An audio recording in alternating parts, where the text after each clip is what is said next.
see that happening again, or do you think like this is the path for you truly?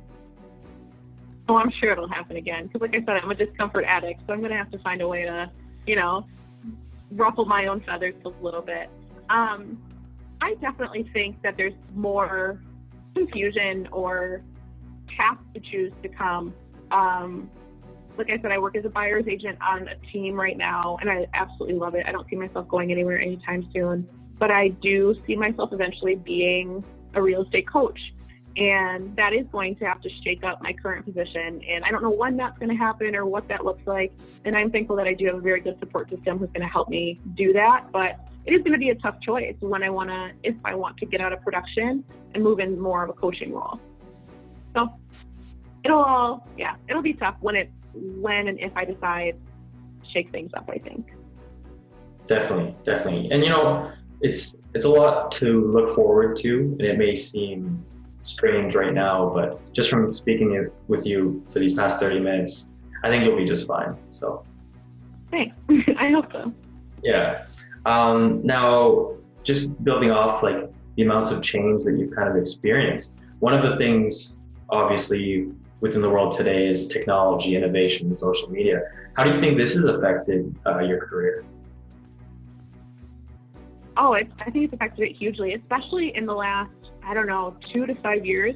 Real estate has really changed in terms of technology.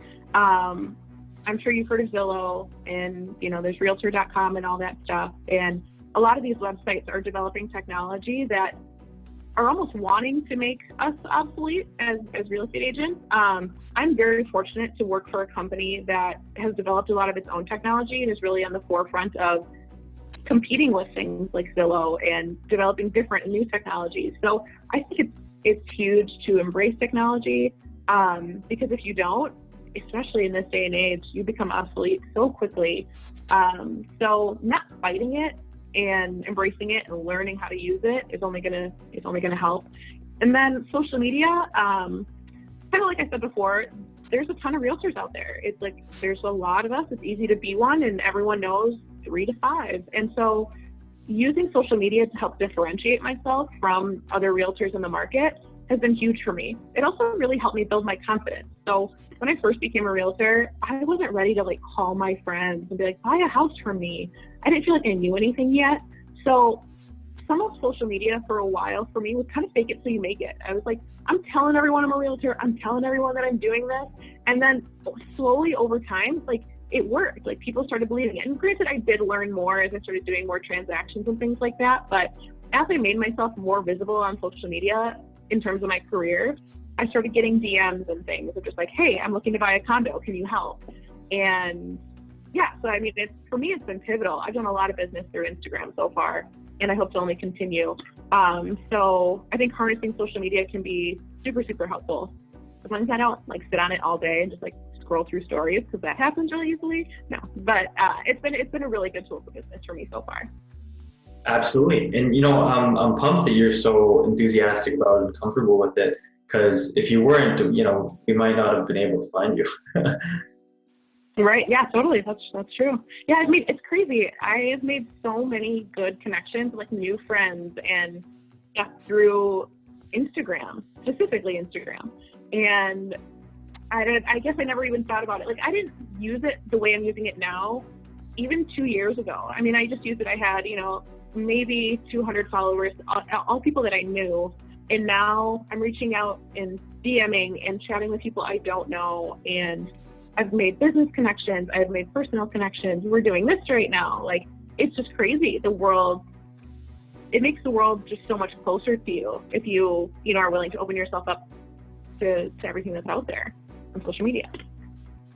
Absolutely. And I think if this were a project that we were doing 10 years ago, I don't know how we would go about it. We'd probably still be using Facebook, which is still social media, but it's a little bit different from Instagram and Twitter and whatnot, right? So it would have been a different path, and I don't know if we would have had such similar opportunities and reaching out to people such as yourself. Yeah, I think people, for some reason, specifically on Instagram, at least from my experience, people have been so warm and so open. I think Facebook has more of a personal connection to it, or personal connotation, like everybody from your hometown. It's more rare, I think, for you to add people that you don't know. Whereas on Instagram, like, we're looking at different hashtags and we're following different famous people, and this just like slowly but surely has opened us up to, I don't know, being open to more new and different people who don't need to be local or don't need to actually know you personally. Mm-hmm. Mm-hmm. And I think that's actually what stuck out the most to us about yourself, is that you were very authentic within all of your posts. And that's what we want. We want people that are passionate, authentic, and true to themselves, because, you know, that's what inspires others. Totally. And I mean, I get it too every single day. And that's kind of what's made me, or helped develop my Instagram persona, I guess, is I started following people that either I wanted to be like, that I like a lot, or I like their style, whatever it is. And I kind of watched what they were doing, and I was like, oh, that's so cool. And now, like, I'm still learning from other people too, you know? It's a cool tool. Definitely. So we've talked quite a bit, you know, about a little bit about your personal life, quite a bit about real estate. How do you balance all this?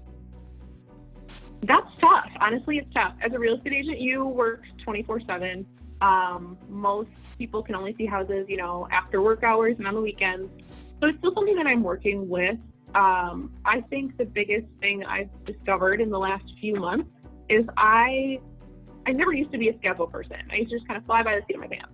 And now I'm very much like, it has to be on my calendar in order for me to remember it, because I have so many different things going on. And as crazy as it sounds, I have to schedule personal life. Like, if I schedule a happy hour with a girlfriend, that is an appointment and that has to stay there.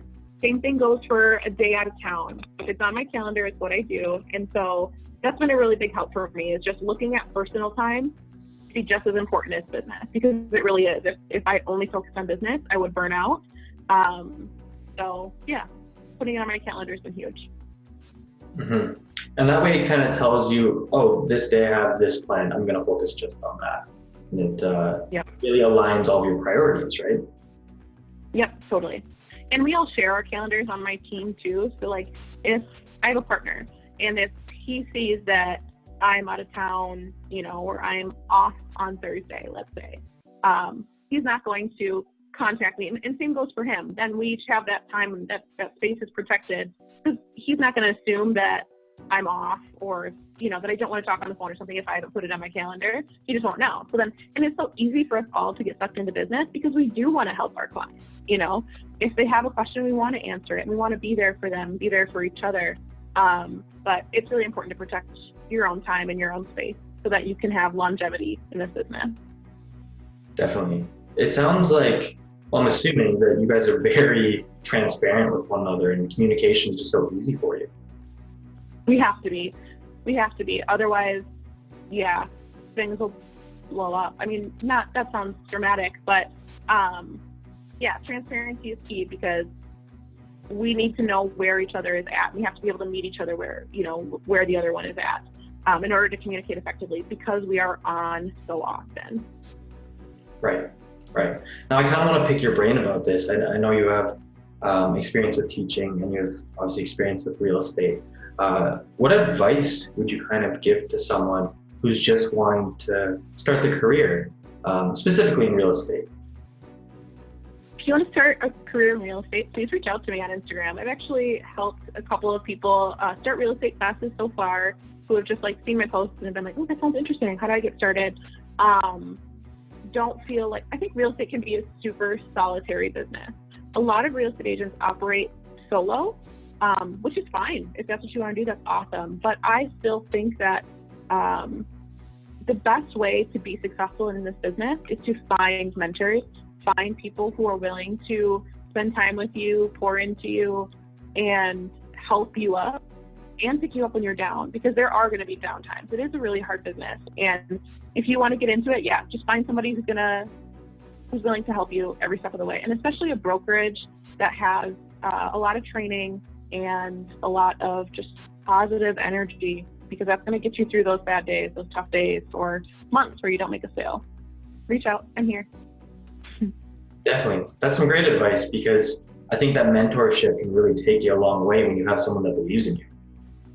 Right. Okay. But at the same time, don't you think the real estate industry is a little bit cutthroat? Oh, definitely. But the best thing I've learned so far is that like I work in an office with 300 agents. There's a lot of us.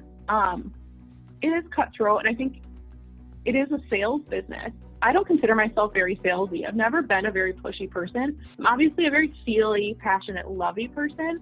And for every kind of person, there is a client that needs that.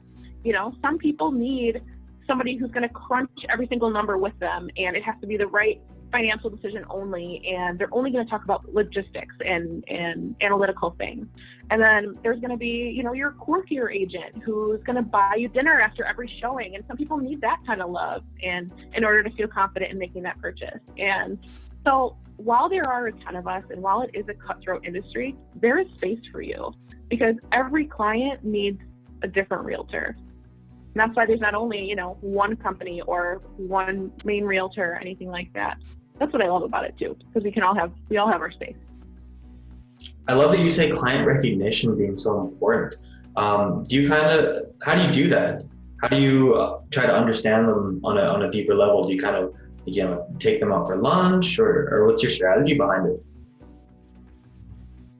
I think one thing I have always been is an empath, and I find that just being around people, I kind of absorb their energy really easily. And so I'm a huge question asker. I always have been. I don't tend first date anything. Like I don't tend to talk about myself very much because I'm so interested in what makes people tick. And I think that comes out in my client contact because I want to know about like what you think about this kitchen, but at the same time, like, oh, does your daughter like to cook with you? How's that going to work here? And so I'm just like consistently asking questions and finding out those personal things about people that really do transition or translate into their personal life and how they're going to use this house and how they're going to feel in this house. And yeah. It sounds like you have just an ongoing curiosity. What? It sounds like you just have like an ongoing curiosity with anyone that you interact with. Oh, definitely. Yeah. I mean, and I find that to be true in travel too. Like every time I feel like I learn something, I also learn that there's 3 other things I don't know yet. And it's my favorite thing about meeting new people, traveling, learning new cultures. It's like, it makes you feel small in the best way because there's always more to learn. I love it.